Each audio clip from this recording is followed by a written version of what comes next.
Il y a 14 siècles, Dieu a fait descendre le Coran sur l'humanité pour la guider. Il appelait les gens à être guidés vers la vérité en adhérant à ce livre. Depuis le jour de sa révélation jusqu'au jour de la résurrection, cet ultime livre divin demeurera le seul guide de l'humanité. Le style incomparable du Coran et la sagesse supérieure qu'il renferme sont des preuves irréfutables qu'il s'agit de la parole de Dieu.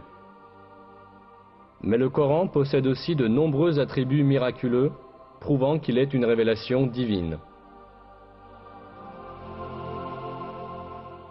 L'un de ces attributs est le fait qu'un certain nombre de vérités scientifiques, que seule la technologie du XXe siècle nous a permis de découvrir, étaient déjà affirmées dans le Coran voici 1400 ans. Bien sûr, le Coran n'est pas un ouvrage scientifique. Cependant, de nombreux faits scientifiques qui sont exprimés dans ces versets, d'une manière extrêmement concise et profonde, n'ont été découverts qu'au moyen de la technologie du XXe siècle.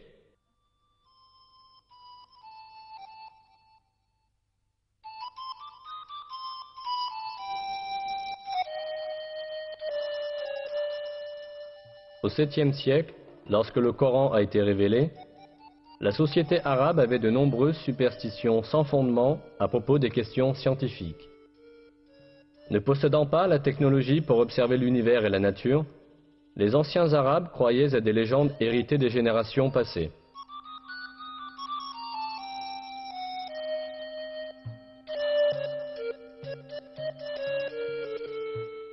Ils supposaient, par exemple, que les montagnes soutenaient le ciel. Ils croyaient que le monde était plat et qu'il y avait de hautes montagnes à chaque extrémité. On pensait que ces montagnes étaient des piliers qui maintenaient en l'air la voûte du ciel.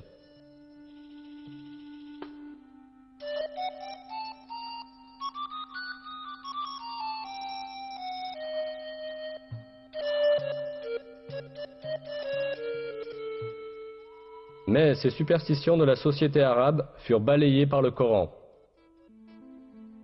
Par exemple, le verset « Dieu est celui qui a élevé les cieux sans piliers » abolissait la croyance que le ciel restait en l'air grâce aux montagnes. Dans de nombreux autres domaines, des faits importants furent révélés à une époque où personne n'aurait pu les connaître.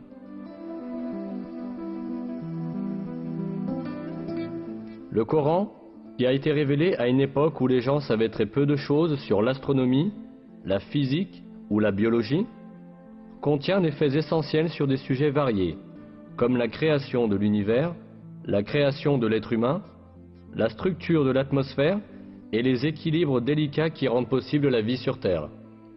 Examinons maintenant quelques-unes des vérités scientifiques révélées dans le Coran.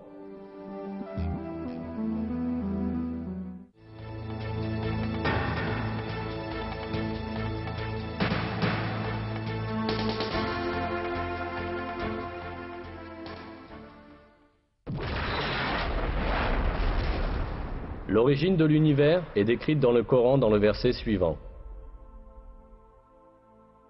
Lui, qui est à l'origine des cieux et de la terre. Cette information, donnée dans le Coran, est totalement en accord avec les découvertes de la science contemporaine. La conclusion, atteinte par l'astrophysique aujourd'hui, est que l'univers tout entier, ainsi que les dimensions de la matière et de l'espace, sont apparus à la suite d'une grande explosion qui a eu lieu hors du temps.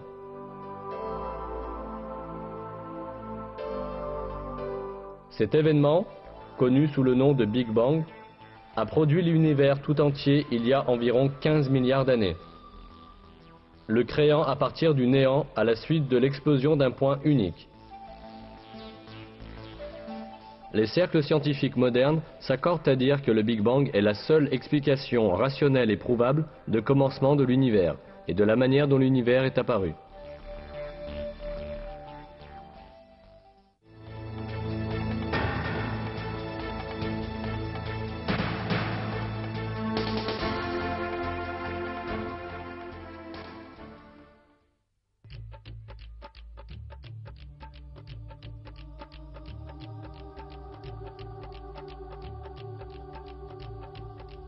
Dans le Coran, qui a été révélé voici 14 siècles à une époque où la science de l'astronomie en était à ses balbutiements, l'expansion de l'univers est décrite ainsi.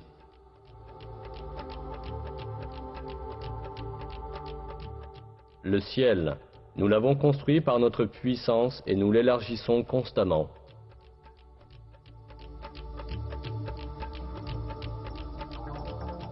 Le mot ciel, utilisé dans ce verset, est employé en divers endroits du Coran pour désigner l'espace et l'univers. Ici encore, c'est dans ce sens que le mot est employé. Autrement dit, le Coran nous informe que l'univers est en expansion.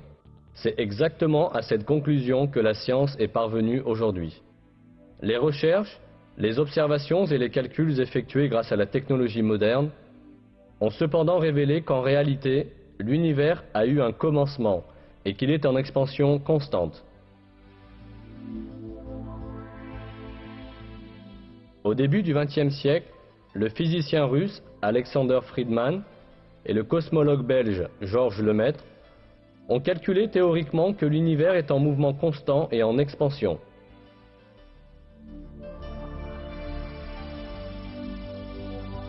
Ce fait devait être prouvé par l'observation en 1929. En observant le ciel avec un télescope, l'astronome américain Edwin Hubble découvrit que les étoiles et les galaxies s'éloignaient constamment les unes des autres.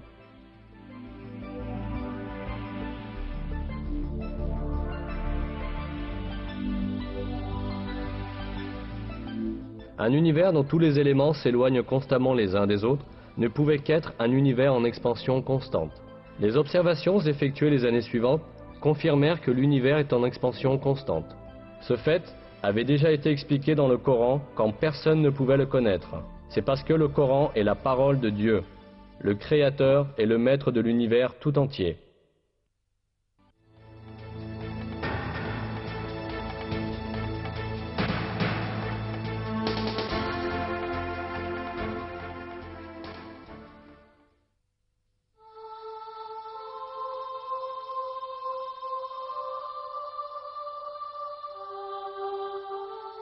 Les versets du Coran évoquant le soleil et la lune soulignent que chacun se déplace dans une certaine orbite.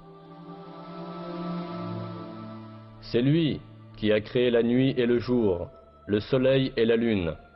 Chacun vogue dans une orbite.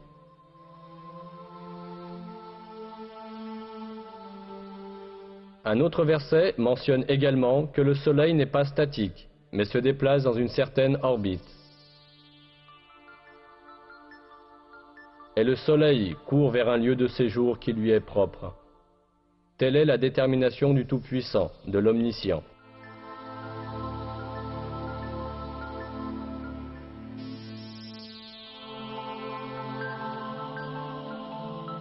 Ces faits, qui nous sont communiqués par le Coran, ont été découverts à notre époque par l'observation astronomique. Selon les calculs des experts en astronomie, le Soleil voyage à la vitesse extraordinaire de 720 000 km à l'heure. Cela signifie que le Soleil parcourt environ 17 280 000 km par jour. Avec le Soleil, les planètes et les satellites de son système gravitationnel parcourent aussi la même distance. De plus, toutes les étoiles de l'univers effectuent le même genre de déplacement organisé. Le fait que l'univers tout entier est plein de chemins et d'orbites de ce genre est exprimé dans le Coran en ces termes. Par le ciel aux voies parfaitement tracées.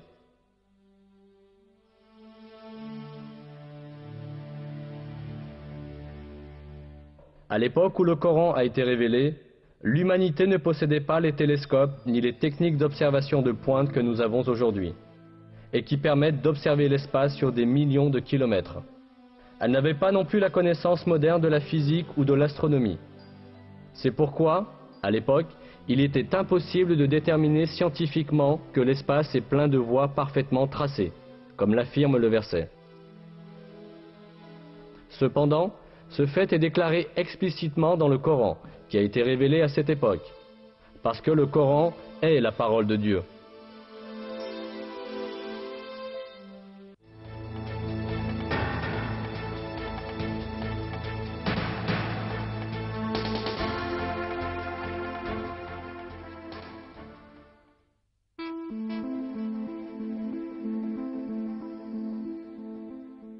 Dans le Coran, Dieu attire notre attention sur un attribut très intéressant du ciel.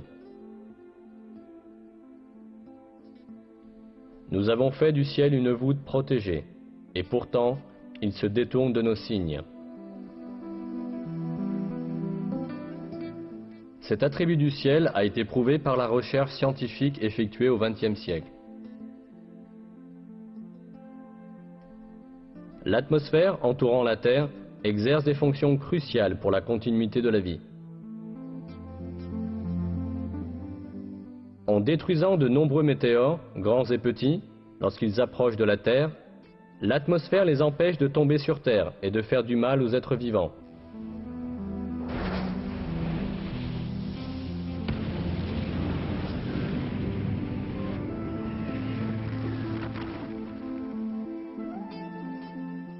L'atmosphère filtre les rayons lumineux provenant de l'espace qui sont nuisibles pour les êtres vivants. Il est intéressant de noter que l'atmosphère ne laisse passer que les rayons inoffensifs et utiles, la lumière visible, l'ultraviolet proche et les ondes radio. Tout ce rayonnement est vital pour la vie. Les rayons ultraviolets proches, que l'atmosphère ne laisse que partiellement passer, sont très importants pour la photosynthèse des plantes et pour la survie de tous les êtres vivants. La majeure partie des rayons ultraviolets intenses émis par le Soleil sont filtrés par la couche d'ozone de l'atmosphère et seule une partie restreinte et essentielle du spectre ultraviolet parvient jusqu'à la Terre.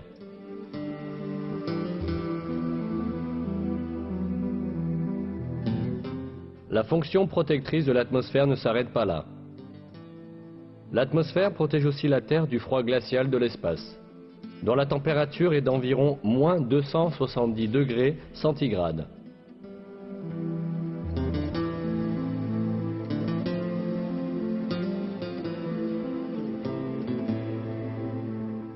Ce n'est pas seulement l'atmosphère qui protège la Terre des effets nuisibles.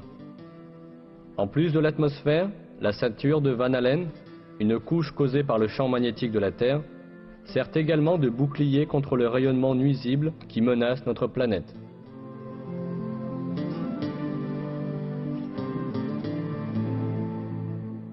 Ce rayonnement, qui est constamment émis par le Soleil et les autres étoiles, est mortel pour les êtres vivants. Si la ceinture de Van Allen n'existait pas, les énormes éruptions d'énergie que connaît fréquemment le Soleil détruiraient toute vie sur Terre.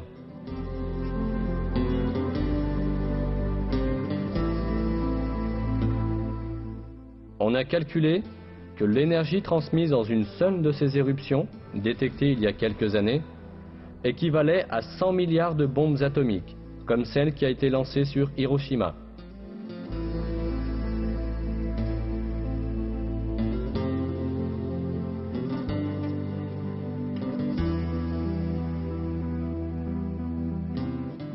« 58 heures après l'éruption, on a observé que les aiguilles magnétiques des boussoles effectuaient des mouvements inhabituels. Et à 250